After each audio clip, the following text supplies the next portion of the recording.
Il y a des questions jusqu'à date. Oui. Vous avez combien de membres? Au Canada, 60 000. 60 000. Mais ça inclut, on a des membres à 3 niveaux.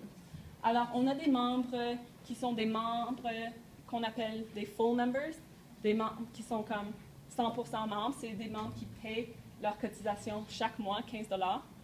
On a des membres associés. Ça, c'est les membres qui payent des cotisations, mais ce n'est pas le 15 $ par mois. C'est peut-être 10 $ par mois. OK? Et on a aussi nos membres provisionnels. Alors, ça, c'est sûr que même si quelqu'un ne devient pas membre, le but, c'est d'éventuellement les inscrire en tant que membre. Alors, même si cette personne ne paye pas des cotisations, on les invite encore à nos réunions et très souvent, on va les inscrire en tant que membres pleins. Alors, ça, c'est le 60 000, c'est comme tous les membres à ces 3 niveaux. Supposons, je ne sais pas, moi j'habite dans une région du Québec, j'habite à Boucherville, je trouve l'idée magnifique, puis je suis intéressée à devenir membre.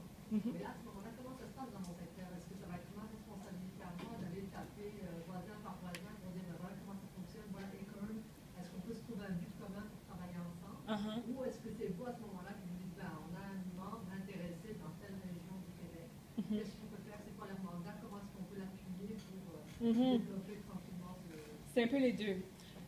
Nous, souvent, on commence des chapitres ailleurs parce qu'on a eu des membres qui ont déménagé à une autre place. Et c'est des personnes qui sont comme très motivées et qui veulent commencer Acorn là-bas.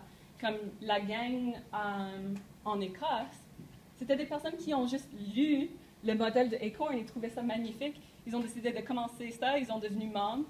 Et là, ils ont comme lancé officiellement le chapitre à Édimbourg. Alors, et nous, c'est comme, dans n'importe quelle capacité, c'est sûr qu'on veut des membres. C'est sûr qu'il faut des personnes qui cognent aux portes. Ça, c'est toujours extrêmement important. Mais même si c'est juste quelqu'un qui peut aider avec des appels téléphoniques ou avec des affiches ou quoi que ce soit, c'est un peu comme ce que Carlin disait. Il y a plusieurs différentes forces et on accepte et on aime toutes ces différentes forces aussi. Ouais. Est-ce qu'il y a d'autres questions? Non? OK.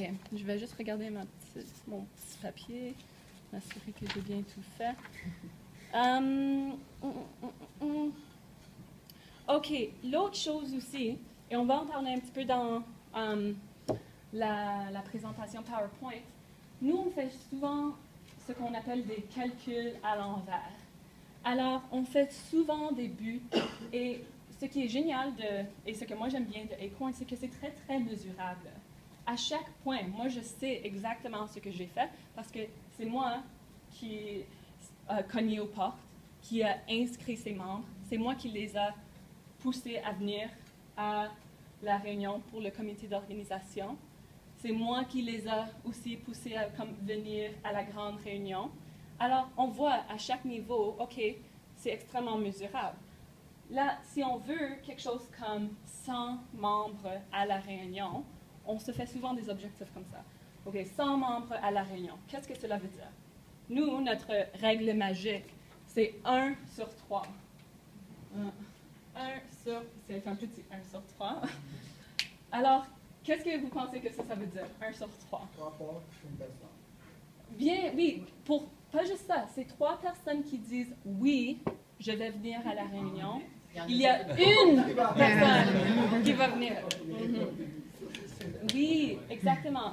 Alors, on fait des objectifs comme quotidiens aussi, parce qu'on se dit « OK, si moi je veux 100 personnes à la réunion, ça veut dire que j'ai besoin de combien de oui?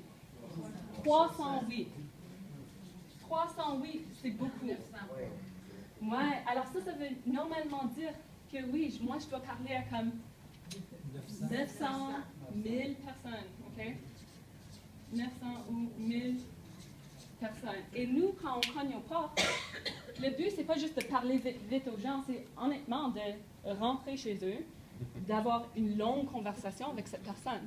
Alors, et nous, on travaille 4 heures par shift où on cogne aux portes. Alors, quand tu penses, OK, je parle avec peut-être, je suis invitée chez peut-être entre 5 et 8 personnes, OK? entre 5 ou 8 personnes. C'est sûr que c'est pas toute la gang qui vont dire oui, je vais venir à la réunion. OK? Alors là, c'est comme OK, je peux peut-être avoir quelque chose comme 3 oui par jour. OK? Alors là, on fait vraiment des buts spécifiques. OK, si moi je peux avoir 3 oui par jour. OK? Pardon? On va prendre 100 jours pour avoir des 300 personnes. Exactement. Ou La plusieurs réunion dans 2 personnes. semaines. Ou plus de personnes. Right? Et c'est pour ça aussi que c'est bon d'avoir beaucoup de personnes qui vont aider et cogner aux portes en même temps. OK? Mais c'est faire des objectifs comme ça qui sont réalisables aussi et qui sont possibles et mesurables, etc. Alors, mais c'est difficile. Et c'est comme j'ai dit 1 sur 3. Et ça, c'est les personnes qui disent oui. Avec les personnes qui disent peut-être, c'est comme 1 sur 7, 1 sur 8, 1 sur 10. Et même comme tout le travail qui va à comme inviter ces personnes à la réunion, comme nous, en Écosse, on avait notre réunion ici, et comme 3 semaines avant la réunion, on les appelait.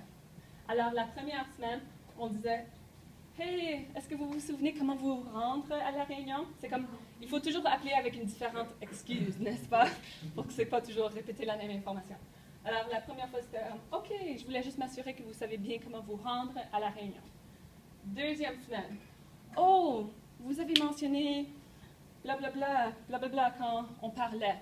C'était quoi la chose la plus importante pour vous? » Et là, ils disent « les services pour les jeunes. Ah, est-ce que vous pouvez mentionner cela à la réunion? » Alors, une autre raison pourquoi les appeler. Et la dernière fois, c'est comme « Hey, je voulais juste vous rappeler que la réunion est demain. » OK? Et ça, c'était la 3e fois. Et même avec tout ce travail, c'est encore 1 sur 3 qui viennent. OK? Alors, si on ne fait pas tout ça, les personnes ne vont pas venir. Alors, ça, c'est un peu comme le plan de 2 mois et comment nous organisons ça.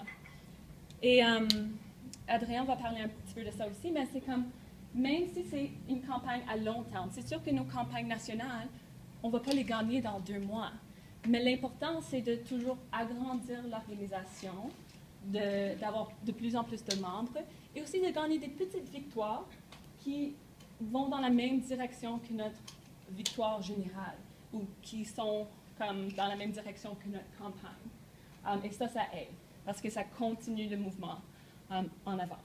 Et comment vous faites ça? Est-ce que c'est le temps de libre? C'est du bénévolat? Comment ça fonctionne exactement? Bien, on a des organisateurs qui travaillent à temps plein. Alors, moi, par exemple, là, je suis aux études, mais quand j'étais à temps plein, je travaillais 6 jours par semaine. Et 5 jours, c'était à peu près entre 8 et 10 heures par jour. Et le samedi, c'était juste 4 heures. Mais alors, c'est vraiment comme un travail à temps plein. Et aussi, c'est pas nécessairement possible de demander ce genre de commitment de nos membres, parce que c'est comme, nos membres travaillent 1-2 jobs juste pour survivre. Alors, c'est comme, c'est à eux de représenter l'organisation.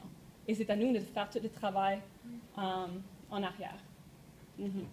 Oui. Good. So, that's me. Oh.